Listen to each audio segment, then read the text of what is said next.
The entire blockchain edifice operates on the seemingly plausible assumption that at least 51% of the nodes are honest,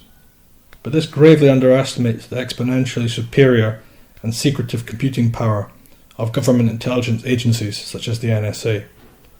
To elaborate, we know that the military-industrial complex develops technology in the range of 20 to 75 years ahead of public release. If anything, this technological disparity between the insiders and the public has grown even greater over recent history,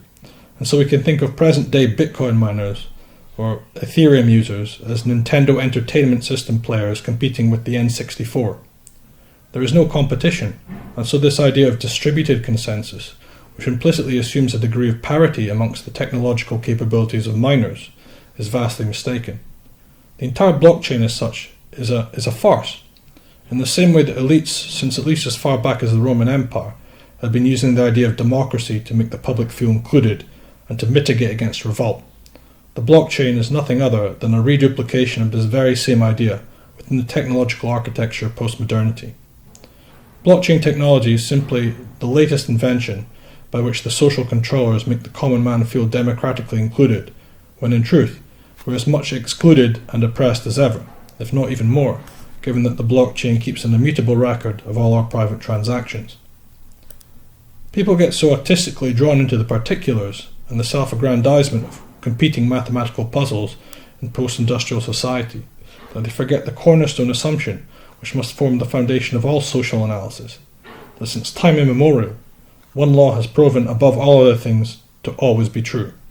that the head of all societies and civilizations, there have always been a hierarchical controlling elite, and that these controllers, visible or invisible, have never made their true plans available to the public. It is only several hundred or thousand years after the downfall of a civilization that its causes can be objectively analysed and understood. For so long as man is living inside of a particular society and its power structure, correct analysis, as both Plato and Marx understood, becomes almost impossible due to ideological and cognitive bias.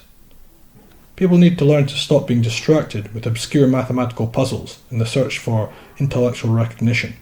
and to ask the only true question which needs asking, namely, do the present social changes which are now being suggested benefit us, and how can they be used to enforce tighter controls on the population? Without keeping this question in mind, we're simply wandering about blindly in the dark, resting on the foolish and ignorant assumption that the world is altogether benevolent and loving, and that there are no secret interests whatsoever that now and at all times have always tried to seize, consolidate, and tighten power to the detriment of the masses at large. Jesus says in the Gospel that a man cannot serve God as well as serving money. If you think about it, there is more to this claim than meets the eye, since Jesus is not simply making a general statement about greed,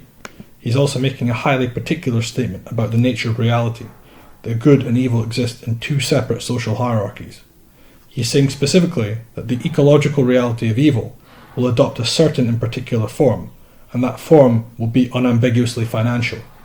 This is a scientific claim about how evil will manifest, and not an obvious prediction at all, given that Christ might equally have said that evil will align itself with violence, sex, language, art. No, he made the diagnosis specifically that the polar reality in which we live between good and evil will be a reality between God versus money. That is, according to two laws, the law of Christ, which is that of selflessness, that you love your neighbour as yourself, upon which hang all other philosophies and manifestations which render good,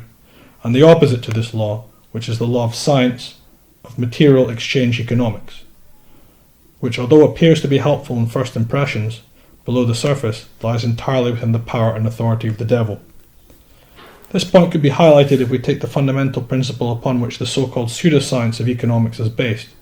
which in the words of the Father Adam Smith, as a professor of moral philosophy lest we forget, claims that rational self-interest in fact serves to benefit everyone collectively. This is why he advocates free trade based on the underlying principle of self-interest. As Christians, however, we are not deceived by this seemingly plausible yet ultimately anti-Christian theory. For in the language of Christ himself, whosoever isn't with me is against me, and whatsoever doesn't gather scatters. This is why he warns us of the spirit of the Antichrist, which is already at work in the world.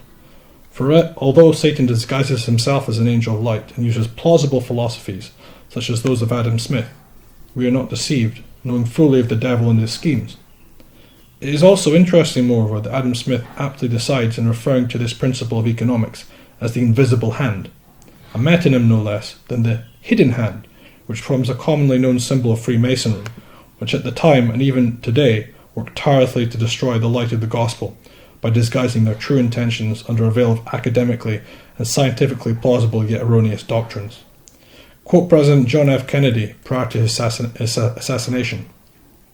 "The very word secrecy is repugnant in a free and open society,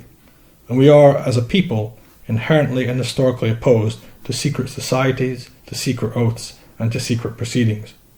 For we are opposed around the world by a monolithic and ruthless conspiracy that relies primarily on covert means for expanding its sphere of influence, on infiltration instead of invasion, on subversion instead of elections, on intimidation instead of free choice, on guerrillas by night instead of armies by day. It is a system which has conscripted vast human and material resources into the building of a tightly knit, highly efficient machine that combines military, diplomatic, intelligence, economic, scientific, and political operations." End quote.